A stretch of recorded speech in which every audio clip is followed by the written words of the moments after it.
All right, good evening. I'm Sergeant Karen Dukes with the Jacksonville Sheriff's Office Robbery and Violent Crimes Unit.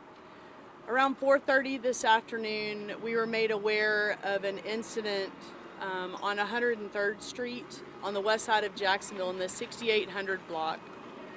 An off-duty officer was working in the library near 295 and 103rd when someone ran inside and told him that there was an accident, crash, or something going on.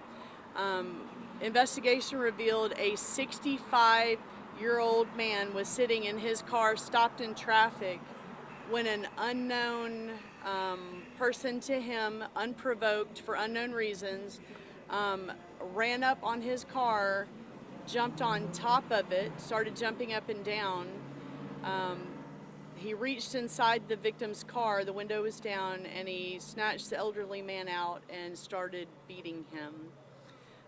The suspect got in his car and fled westbound a very short distance, did a U-turn, turned around, came into oncoming traffic at a high rate of speed, accelerated, jumped the median, and ran over our elderly 65-year-old victim.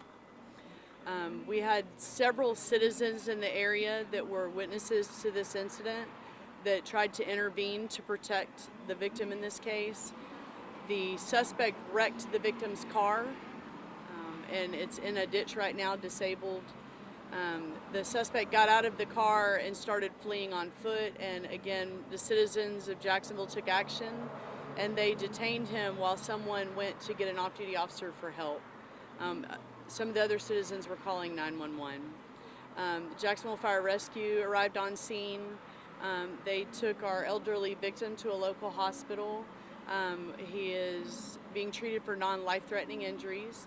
I believe there are some facial fractures and fractures or broken bones in his hand, but at this time, those are all the injuries that we believe he has.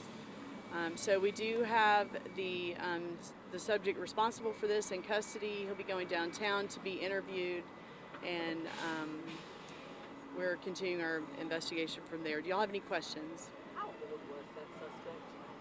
The suspect, I don't have his age right offhand. Is there indication right now that drugs may have played a factor? I think with that type of behavior, anything could be possible. So that's going to be open. We are monitoring that situation too for that. Okay. When y'all spoke to the suspect, has he told you anything like why he might have done it? Okay, to be clear, we haven't interviewed the suspect yet. Okay. No, we haven't interviewed him. The victim did say that he was stopped in traffic going eastbound, waiting to make a U-turn when he heard someone yelling. He had his windows down, and he heard the suspect threaten to kill him if he got too close to him.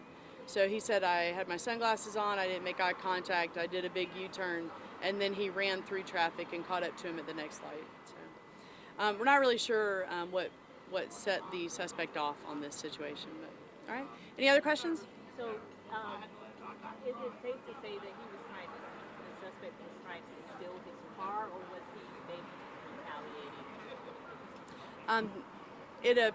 He did use force in taking the victim's vehicle from him, so that is considered a carjacking.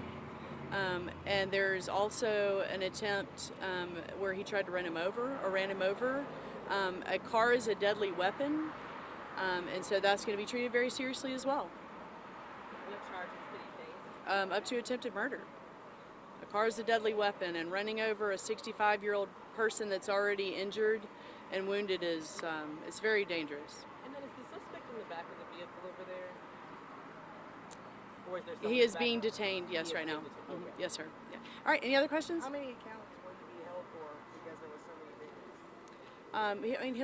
He's got the carjacking and the probably the attempted murder. We're still working it, but there's going to be several charges that'll all be public record. All right, thank you. Y'all have a good night. Thank you. Have a good night.